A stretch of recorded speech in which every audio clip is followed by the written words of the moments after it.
So I just figured out something, or God just gave me a revelation upon something, and I want to share it with y'all.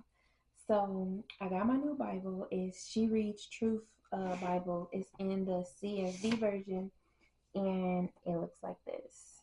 It's actually pretty dope. Like this is, I want to say, I think this is the second Bible that I got where it actually breaks down like how to read the Bible.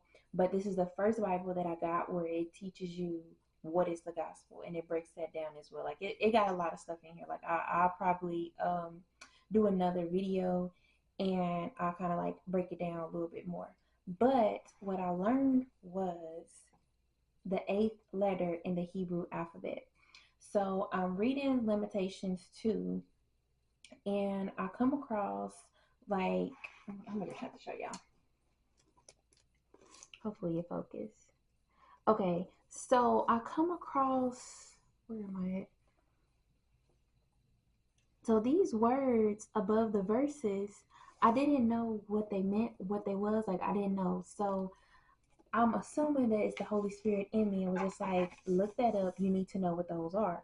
So I look it up, and the first one I looked up, it was the eighth letter in the Hebrew alphabet, and it says that it means, well, one article that I read said that it means like a portion or share, and it referred to Psalms, what was it, 16, 5 through 6, and then also 119. That's one. I'm like, okay, cool. That's dope. That's dope. That's cool. And then another one breaks it down even more, and it says that it means new beginnings and resurrection, like a new order, a new creation, new process, all of that stuff. Okay. And then I keep reading the article, and it brings up in Genesis, and it brings up Noah and the ark. And it says, I want to say that it's Genesis 7, yes, 7:13. And it talks about how Noah, his sons, and their wives, they got on the boat. And it was eight people because it was Noah, Noah's wife, Noah's three sons, and their wives. I'm assuming since Noah was a righteous man, they all just had one wife because Noah was in right standing with God, walking with God, talking with God. He's obeying God. So I'm assuming that they just had one wife. Okay, so that's eight people. Eight is like new creation, new beginnings, new order, all of that stuff, right? So, and he destroyed, the earth or whatever, and had the flood going on. So it was only just those eight people to start something new. All right. So I was just like, that is dope. Okay, okay. So then I keep reading, and it tell me about Leviticus. I want to say it's 12:3. Yes, 12:3, about the circumcision of the male boys that had to happen on the eighth day to show the covenant with God. So I'm just like, dang, okay, so eight is really more than just the number eight. Like it has more meaning to it. And I was just like, this is so dope. So now I'm like, I gotta take this a little step further. Like I want to know more about it. So I'm reading, and then I reread the verse because it's Limitations 2:8.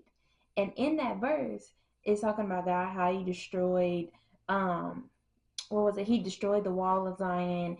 And he's basically like, what's the word that I'm looking for? He's like destroying it to make something new appear. Like it's for a new beginning, a new creation, something new. Like this is whatever that was going on, it has to die. So he got rid of that. And I'm like, okay, so it's more than just the number eight. Like eight actually means something in the Hebrew, you know, in Hebrew. And not to mention the Old Testament was written in Hebrew. So it's more to it. Like it reminds me of like a big old puzzle piece, like a big old mystery. And it's like every time I get like little revelations here and there, like I'll be trying to put the pieces together, and it'd be like, okay, I just figured that out, or just got that revelation. But it's still more to the story. That's why learning the Bible is like a never ending journey. Like you can never, just because you read the Bible once or you read a book in the Bible, doesn't mean that you got all the revelations that that book consists of. Like, because there's always more. Every time I read the Bible, I'm always learning something new that I didn't learn before, even if it was like a chapter or a book that I read previous. Like, there's always more revelations that I get from it, and I absolutely love that. Like, that's why I absolutely love. I love studying the Bible. Like, I got different Bible translations and all that stuff, study Bibles and all that, but I just absolutely love learning the Bible because it's like it's endless. Like, there's no cap to it. Like, it's always more to know because God is limitless. Like, there's no limit to knowing God. Like, it's just so amazing, so big. You would never know all of God. Like, you can never get too close to God. Like, that's just like impossible. Like, it's always more to know, more to learn, and I just feel like that's dope. But yeah, I just learned that in Hebrew. Like, yeah, and it's pronounced het for eight, but it is spelled Cheth, and but it's pronounced as het. And I thought that was pretty dope, so I just wanted to share that with y'all. I just wanted to share that with y'all. Like, that's so dope. Like, I got my little notes in my Bible and everything, but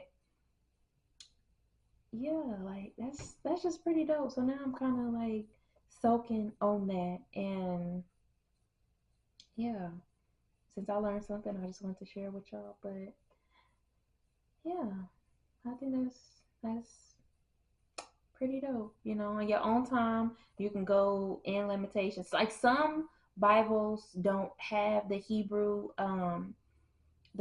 alphabet above the verses, but in my Bible, or this one, She Reads Truth, it does, and it's in limitations. And I recommend y'all to just, kind of go through it yourself and, see what God reveals to you, and yeah, go from there. But that's it. That's all I got.